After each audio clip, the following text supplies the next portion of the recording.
Ne plus voir les images de heurts, d'échauffourées, de combats, d'agressions, les corps traînés au sol, par les bras, par les cheveux, les vêtements déchirés, lacérés, salis, les yeux sortis de leurs orbites, les mains coupées nettes, déchirées, en lambeaux, les corps mutilés, les bleus sur le corps, virant du vert au bleu, le sang qui coule sur les yeux, sur le crâne, la tête parfois ouverte en deux, cuir chevelu arraché par l'impact d'un tir, d'un coup de matraque, de bouclier, arcades sourcilières explosées, meurtrées, les visages ensanglantés, les coups de gourdin qui pleuvent, qui frappent les corps, dans le brouillard des lacrymogènes, la symphonie des sirènes assourdissantes, les coups répétés, coups de pied, genoux appuyés contre le torse, la tête, trop lourd, trop longtemps, qui pèsent et qui blessent, empêchent de respirer, les tirs de flashball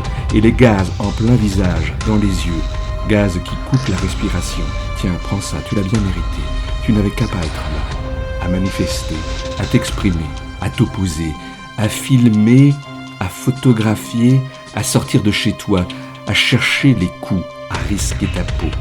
Le visage contre le bitume, la gorge serrée, les corps comprimés, opprimés, les cris, les pleurs. La peur de manifester, la peur de s'exprimer en dehors des limites imposées. Comment accepter encore de voir ça, ce spectacle insoutenable? Pour ne plus voir ces violences quotidiennes, rien de plus simple, il suffit de fermer les yeux.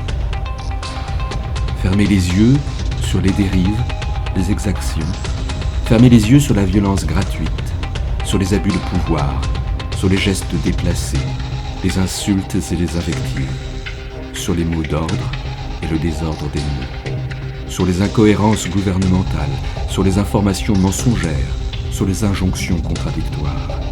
Fermer les yeux sur le sexisme, les abus sexuels, fermer les yeux pour que tout ce qui nous entoure et nous gêne cesse aussitôt d'exister, comme par miracle.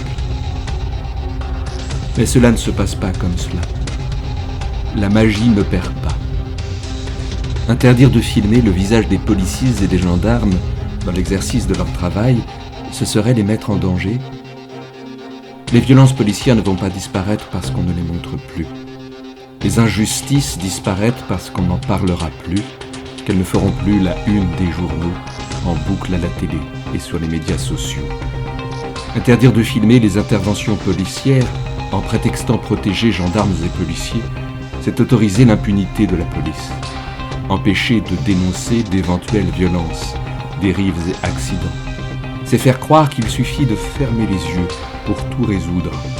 Transformer la réalité pour lui faire dire ce qu'on veut dire, ce qu'on veut faire croire. Passer le message. Fermer les yeux. Pour ne plus les voir, pour qu'elles n'existent plus, qu'on ne puisse plus en douter. Mais voir, c'est croire. Ce n'est pas une preuve, mais un élément de preuve. Un cadre protecteur. Circulez, il n'y a plus rien à voir. Ayez confiance. Fermez les yeux. Nous vous surveillons. Circulez. Au travail. Une fois terminé, rentrez bien calmement chez vous, allumez votre télé, votre ordinateur. La réalité est celle qu'on diffuse, pas celle que vous vivez au quotidien. Vous n'avez rien à craindre si vous n'avez rien à cacher. Si vous n'avez rien à cacher, vous n'avez rien à craindre. Si vous n'avez rien à vous reprocher, pourquoi ne pas accepter la surveillance généralisée? Pour sauvegarder notre liberté et nos modes de vie, il faudrait accepter la mise en place des dispositifs qui vont à l'encontre de notre liberté. Mais il existe une nuance entre veiller sur et surveiller. Surveiller en tout lieu, avec la reconnaissance faciale en temps réel, avec des drones et des caméras de vidéosurveillance partout, tout le temps, tout le monde filmé. C'est voir sans être vu. L'interdiction de filmer policiers et gendarmes dans leurs interventions, en action, ne permettra pas d'éradiquer d'éventuelles violences, juste de les faire disparaître à notre vue, les passer sous silence, pas les empêcher, encore moins les interdire. Nous n'aurons plus dès lors aucun moyen de faire pression lorsque, preuve à l'appui, policiers et gendarmes seraient en faute. La preuve aura disparu. Il ne restera que le doute. Et la force l'emportera.